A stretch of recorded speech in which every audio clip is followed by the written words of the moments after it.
అసలు ఒక మనిషికి తన డెసిషన్స్ మీద తన థాట్ ప్రాసెస్ మీద అంత నమ్మకం కుదరడానికి బేస్ లైన్ ఏంటి? ఆప్షన్ ఏ, ఇక్కడ నుంచి అక్కడ నడుస్తాం, టేబుల్ అడ్డొస్తే కింద పడతాం అంతే కదా, పోతే పోనీ అదా? లేకపోతే నేను ఎప్పుడు కరెక్ట్ అడుగు వేస్తాను అని కాన్ఫిడెన్సా? లేదు పడినా కూడా ఎవరో వచ్చి నాకు చేయిస్తారు నేను లేస్తానన్నా? How do you form that equation with your self to be able to make those decisions for ఎలా బ్రతకాలి? Directly based upon the end objective. అంటే ఎండ్ ఆబ్జెక్టివ్లో ఈ డెసిషన్ తీసుకుంటే ఇది రిస్క్ ఉందను. అంటే ఉదాహరణకి ఒక ఐలాండ్ ఉంది. నేను ఇక్కడి నుంచి ఐలాండ్కి ఏదాలని ఉన్నా.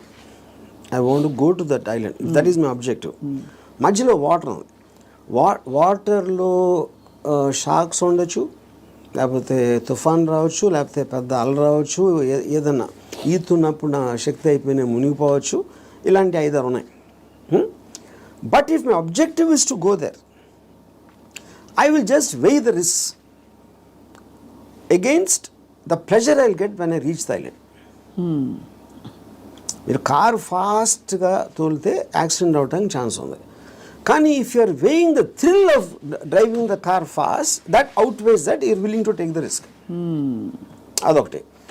రెండోది, మీరు ఇప్పుడు ఒక గోడ ఉంది అనుకోండి, 4 feet ఉంది height, 4 feet height 1 foot width ఉంది. నేను నడవమంటే you'll walk. అదే 1 foot width ఉండి 8 feet చేస్తే you won't walk so fast. 12 feet చేస్తే ఒక్కొక్క అడుగు వేస్తారు, 16 feet చేస్తే నడవరు అసలు.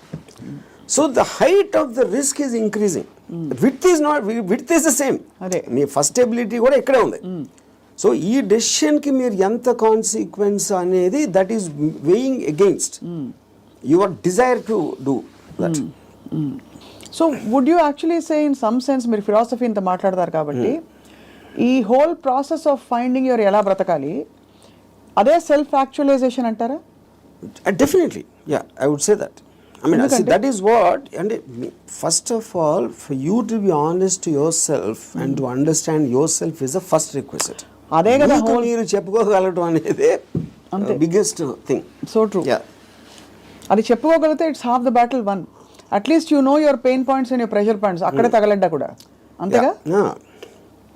అది ఈ ప్రాసెస్లో an interesting question comes up. Time మన చేతుల్లో ఉండదు. టైం ఒక్కటే లిమిటెడ్. డబ్బులు పోతే సంపాదించవచ్చు, మనుషులు పోతే కూడా వేరే మనుషులు వస్తారు లైఫ్లోకి, అవన్నీ ఓకే, కరెక్ట్. బట్ టైం అన్నది తిరిగి రానిది. టైం కాంటెక్స్ట్ ఎలా అప్లై అవుతుంది, ఎలా బ్రతకాలి క్వశ్చన్లో? సో ఇప్పుడు టైం ఇక్కడ టూ కాంటెక్స్ట్ అన్నాడు. ఒకటి టైంకి రిలేటెడ్ ఏజ్ కూడా ఉంది, రైట్. సో ఇప్పుడు నేను when I'm at a certain age, what am I? I am a sum total of my experiences till that time. ఆ టైం వరకు నాకు తెలిసింది. సో ఫర్ ఎగ్జాంపుల్ 10 years నుంచి 20 years తెలిసిన దానికి 30 నుంచి 40కి there can be vast difference. 60 to ఇంకో వేరే దానికి వేరే డిఫరెన్స్ ఉండొచ్చు. So your sum total collectiveness of the entire thing has a direct bearing on ఆ పర్టికులర్ టైం ఎలా బతుకుతున్న దాని మీద బేరింగ్ దానికి ఉండదు. అది కూడా ఏ ఇద్దరికి సేమ్ ఉండవు. అందరి ఎక్స్పీరియన్సెస్, అందరి ఏజెస్, అందరి వాళ్ళకున్న సర్కమ్స్టాన్సెస్ డిఫరెన్స్ ఉంటుంది కాబట్టి దానికే బిందేర్ డన్ దట్ అంటారు కదా. కొంతమంది they exhaust of all the breakups, heart breaks అన్ని అయిపోయాక క్లియర్ చేసుకుంటారు. Yeah, so in that context ఇప్పుడు నేను సపోజ్ అంటే ఒక చిన్న ఎగ్జాంపుల్ చెప్తాను. ఏజ్ అనేది the biggest problem with age is not really the age, but how much your body starts failing you. కానీ technically speaking your body can fail you even when you're born. Correct. మీరు ఒక డిఫార్మిటీతో పుట్టచ్చు, ఇంకోటి కన్నా అస్సలు బాగుండకుండా పుట్టచ్చు. అలాంటి various nature things ఉంటాయి. So ఫైనల్గా మీకున్న కాంటెక్స్ట్ మీకుంది ఏంటి అనేది మీరు చూసుకోవాలి. ఇప్పుడు నేను I'm not a good looking guy. So నేను కాలేజ్లో ఏం చేసేవాడిని, నేను simple idea. So other good looking guys వాళ్ళందరూ మంచి బట్టలు వేసుకుని స్మార్ట్గా ఉండేవారు. నేనేమో చింపిరి జుట్టు వేసుకుని లాల్చి వేసుకుని తిరిగేవాడిని. Because if I go in that route I will not be attractive. ఇది అదే జోన్లో వెళ్తే నేను ఆపోజిట్లో చింపిరి చుట్టూ వెళ్తే ఏదో ఇంటలెక్చువల్గా ఉన్నా అనుకున్నారు అమ్మాయిలు. సో అలాగా డిఫెన్స్ మెకానిజమా, మ్యానిపులేషనా, లేకపోతే మీ ఐక్యూ వాట్ ఎవర్ యూజ్ చేసి మీ కొన్ని పడదు. Same thing happens with age also. ఇప్పుడు నేను ఇప్పుడు నా ఏజ్ కన్నా ఇంకా 20 ఏళ్ళు తక్కువైతే బాగుంటుందా అంటే I'm not very sure, because my entire personality came together with all that thing happening. Correct. అందులో నేను ఒకటి తీసేస్తే I'm not the same guy at 40, I'm not the same guy at 20. కాబట్టి మీరు ఇవాళ ఇప్పుడు నాకు ఎవరన్నా ఒక ఇది ఇచ్చారు అనుకోండి, you can go back to your 20s అని నాకు దేవుడు అలాంటి ఎవడో వరం ఇచ్చేస్తే, అప్పుడు నాకు 20 years అప్పుడు ఉన్న మైండ్ సెట్ ఉంటే I won't want that, because I'm enjoying my mind now. I don't think I will be able to enjoy the mind when I was in my 20s. So RGV అనే ఏజ్కి డెత్కి భయపడటం.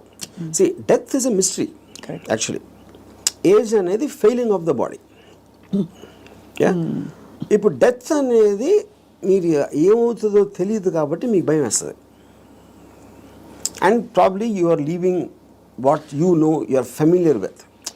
అది people అవ్వచ్చు, place అవ్వచ్చు, మీరు చేస్తుంది అవ్వచ్చు, ఇవన్నీ వదిలేసి ఎక్కడికి వెళ్ళిపోతున్నాను అన్నోన్ ప్లేస్కి అనేది ఒక కాన్షియస్ ఫియర్ ఆఫ్ డెత్ ఉంటుంది. అప్పుడు మీరు మైండ్లో అది ఎలా ఉంటుందో చూద్దాం, వేరే చచ్చిపోయి ఎలా ఉంటుందో చూద్దాం అనే ఎక్సైట్మెంట్ మీరు బిల్డప్ చేసుకుంటే you won't be scared of death. కొత్త ప్లేస్కి వెళ్ళటానికి, చావటానికి ఫండమెంటల్ డిఫరెన్స్ ఏం లేదు కదా. మీరు ఎక్కడికి వెళ్తాం అనుకుంటున్నారు చచ్చిపోయాక? అది తెలియదు కనుక ఎక్సైట్మెంట్. అదే అంటే ఓకే తెలియదు కాబట్టి. బట్ అంటే ఇప్పుడు నాకు నేను చేసిన పాటికి నేను స్వర్గం వెళ్ళేది ప్రసక్తే లేదు. అది అంటే not that I believe in that. ఇప్పుడు స్వర్గంలో ఉన్న రంభావరవస్సులో ఎంతో కొంత ఇక్కడ నేను అయిపోయింది. నాకు ఏళ్ళకన్నా అందంగా ఉంటారు అని చెప్తే అది జస్ట్ స్పెక్యులేషన్. అది బ్యూటీ అనేది మీ ఐస్లో ఉంటుంది, కానీ ఎవరో డిసైడ్ చేసిన బ్యూటీ అని నాకు బ్యూటిఫుల్గా అనిపించకపోవచ్చు. So I'm not tempted with that. ఇంకోటి నరకంలో అనిపించి ఇచ్చేస్తారు, అది చేస్తారు. Okay, that is a fable, because first of all I don't believe in that. So అప్పుడు డెత్ తర్వాత ఇన్కార్నేషన్ ఇప్పుడు ఇంతవరకు నేను పాస్ బర్త్లో ఎలా ఉన్నా అని ఎవరు చెప్పలా. సో రీబర్త్ అనేది it's a concept. So but the point is, if I come to a stage, అంటే నా పనులు నేను చూసుకోకుండా ఒక ఫెయిలింగ్ ఆఫ్ ద బాడీ వస్తే అది ఇప్పుడు రావచ్చు, ఇంకా ఏజ్ వచ్చి ఎక్కడైనా రావచ్చు. That is when I will die definitely, because then I don't it's not birthing, ఇలా బతకాల్సిన అవసరం లేదు అని మీరు డిసైడ్ చేసుకుంటా. Then I will take a chance. So ఇప్పుడు గుండెల మీద చేసి చెప్పండి. ఆర్జీవీ ఆల్గోరిథం మాకు అర్థమైంది ఏంటంటే, మీకు boredom is part of you. అంటే you from I never get bored. You never get bored. I never ever get bored. Okay, because నేను ఆబ్జెక్టివ్ ఎక్సైట్మెంట్ ఉంటుంది కాబట్టి బోర్డమ్ అంటే ఉండడానికి ఛాన్స్ లేదు నాకు అసలు. సో మీరు డబ్బులు సంపాదించేశారు అంటే you have seen it, you have experience. కీర్తి ప్రతిష్టలు బోల్డర్తో వచ్చేసాయి. అమ్మాయిలు సరే చెప్పక్కర్లేదు, మీరు చెప్పిన అఫీషియల్ అన్అఫీషియల్ అన్నీ కలుపుకుంటే ఇంకా డన్ కంప్లీట్లీ. మీకు ఇష్టమైనవన్నీ మీ వాడ్కా అది ఇది మీరు ఓపెన్గా చెప్పేశారు. You actually almost pushed your self to the peaks of happiness in every sphere. What happens after that? See, first of all, దానికి ఎండ్ ఉండటం అనేది that is not the right supposition, because emotion is a constant source of enjoyment.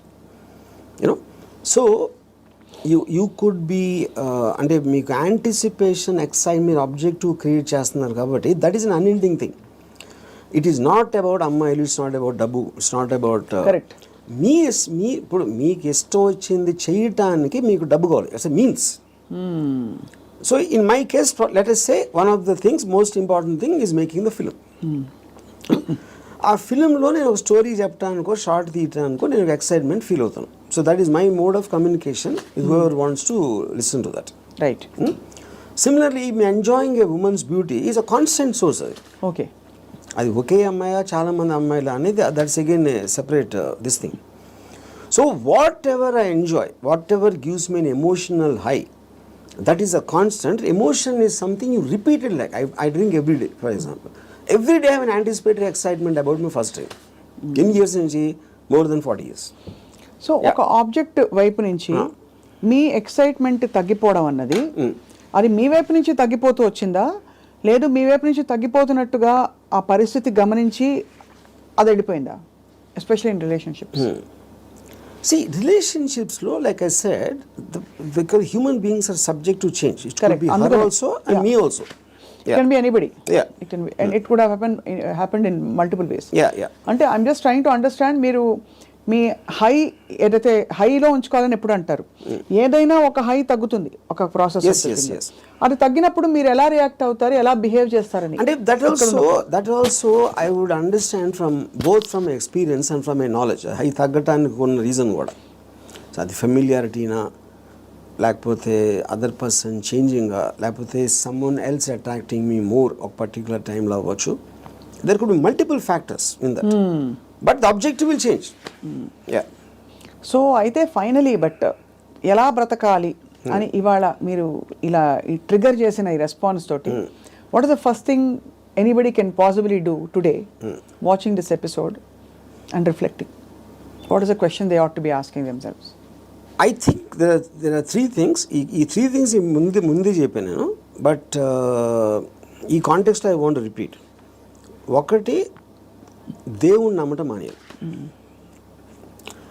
Second, don't give importance. You do anything for the family, but don't let the family effect you.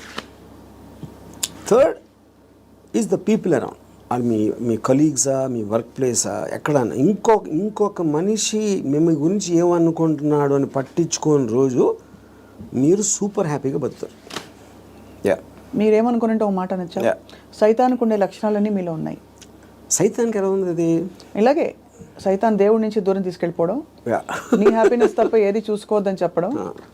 And సైతాన్ చెప్తాడు అది. ఏ సైతాను? ఇప్పుడు ఆర్జీవీ అనే సైతాన్, but in the holy scriptures apparently it's been mentioned that this is how Satan influences you అని చెప్పి. So అలా అయితే so be it. Possible. In fact I think that seems valid. ఎందుకంటే కాన్స్టెంట్లీ మీరు ఇంకోళ్ళ కోసం బతకాలి అనేది మీద రుద్దుతున్నప్పుడు, అది దేవుడి సీల్ ఉంటే దాని మీద, సైతాన్ obviously will be the opposite. అంతే కదా? And I'm very glad you're calling me సైతాన్. So I take that as a award, ఒకటి compliment. Right. But valid points, valid 3 aspects చెప్పారు to free your self from these burdens, from God, family and people around. అది. So ఆ విధంగా అయితే ఇంకోటి, వేరే వాళ్ళ ఇంపార్టెన్స్ మీ లైఫ్లో మీకు మీ హ్యాపీనెస్కి యాడ్ చేస్తే మాత్రమే వ్యాలిడిటీ. అంతే. ఆ పర్సన్ ఎవరైనా మీ దాన్ని సబ్ట్రాక్ట్ చేస్తే he or she should be out of your life. Great. Thank you RGV గారు. ఇవాళ ఐ థింక్ మా కెమెరా టీం అందరూ కూడా పనులు పక్కన పెట్టేసి ఇదే పనిలో ఉంటారు ఇవాళ. అంతేనా? అందరూ అలా. ఎందుకంటే they are too program for such a long time. అందుకని చాలామంది నా దగ్గరికి మీలాగా బతకాలి సార్ ఒక రోజైనా అని అంటారు. చాలామంది కామన్ లైన్ వాడతారు. అప్పుడు బతికే ఎవరు వదలరు. నువ్వు ఎలా బతకాలో నీ డిసిషన్ కదా అది. నువ్వు అది కోరుకోవటం ఏంటి? అది నీ లోపల ఉన్నది. నువ్వు ఒక్క సెకండ్ డిసిషన్ తీసుకోవడానికి మీలాగా బతికితే బాగుంటుంది సార్ అంటారే. సో ఐ థింక్ బికాస్ ఇప్పుడు మీరు కోర్ట్ వినటానికి దాన్ని ఆ కోర్టులో ఉన్న ఒక ట్రూత్ని అప్లై చేయడానికి చాలా డిఫరెన్స్ ఉంటుంది. అంతే. బట్ ఇవాళ ఐ థింక్ కోర్టు వినడం వరకు అయితే స్టార్ట్ అయింది. అప్లై చేసుకుంటా లేదో వేచి చూద్దాం. లేకపోతే 2-3 నెలల తర్వాత మళ్ళీ ఇదే టాపిక్ మళ్ళీ మాట్లాడదాం repeat. But I honestly believe nobody will ever understand. ఎందుకంటే నాకు ఎప్పుడు అర్థమైందంటే Ayn Rand objectivistic philosophy it came in 1964. అవును. అంటే మీకు దాదాపు 70-80 సంవత్సరాలు అయిపోయింది ఆ బుక్ వచ్చి. ఇప్పటికీ ఐన్ ర్యాండ్ ఫిలాసఫీ అర్థం చేసి నేను కావాలి ఏది అన్ని మిలియన్స్ ఆఫ్ కాపీస్ అమ్మేసి అంత పెద్ద most successful writer of all time అని వచ్చిన అందరు కోట్ చేస్తారు ఐన్ ర్యాండ్ ఏం writer, but no one seems to understand. With due respect to her and due compliments to you, I think from the little we have seen of Ayn Rand through her books and her videos, you are happier than her. That I am. అది నేను ఎందుకు happy అంటే Ayn Rand కన్నా ఎక్కువ Ayn Rand still had expectations. ఎందుకంటే ఆవిడ మాట్లాడమే it is not going to happen like this. She's like very angry, indignant. Yeah, correct. Because she's expecting people to change. నేను ఎందుకు హ్యాపీ అంటే don't expect them to change. వాళ్ళు change అయిపోతే నాకు భయం వేస్తుంది ఫస్ట్. ఎందుకంటే నాకున్న ఫిలాసఫీ మొత్తం హిస్కాయికి అయిపోతుంది. అంతే. వెల్ అదే, so I think that's the beginning to start. I just give ఒక recently a person was telling me about his relationship with a woman. She's very suspicious of everything. And ఆ ఫోటోలో నమ్మేవారు, లేకపోతే ఇక్కడ ఎవరిని కలిసావు, వాళ్ళు ఎవరితో ఫోన్లో మాట్లాడుతున్నావు, ఈ కైండ్ ఆఫ్ థింగ్స్. అప్పుడు నేను if this is what she is doing before the marriage, she so possessive. ఇప్పుడు మ్యారేజ్ అయిన తర్వాత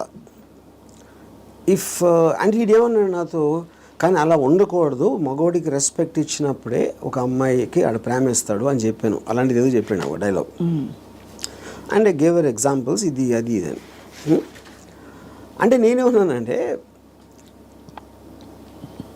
అమ్మాయికి లాజిక్ చెప్తే అర్థం అవుతుంది అనుకుంటా కన్నా ఇల్లాజికల్ థింగ్ ఉన్నదని.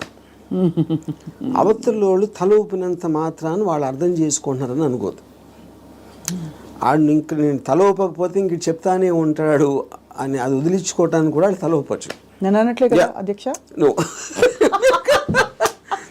Yeah, I had my own share of those experiences, you know. Super, yeah. So finally I said, relationship అనేది ఒక ఎక్సైట్మెంట్, ఒక ప్యాషన్ తోటి ఉండాలి. కరెక్ట్. అంతేగాని ప్రతిదానికి అనుమానించి ఇది చేసి అంత ముందులా చూసుకోవట్లేదని కంప్లైంట్లు ఇస్తే అదొక అన్బేరబుల్ అవుతుంది. చాలామంది విడిపోవచ్చు, లేకపోతే ఇంకా నరకంలా తీసుకోవచ్చు, లేకపోతే నీ లైఫ్కి ఎంత చాలే అని ఒక రిజిగ్నేషన్ ఇచ్చేస్తారు. బట్ ఇవన్నీ చెప్పినా కూడా తను పెళ్లి చేసుకుంటున్నాడు. So I wish them well. Yeah, ఆ విధంగా అయితే మరి అంటే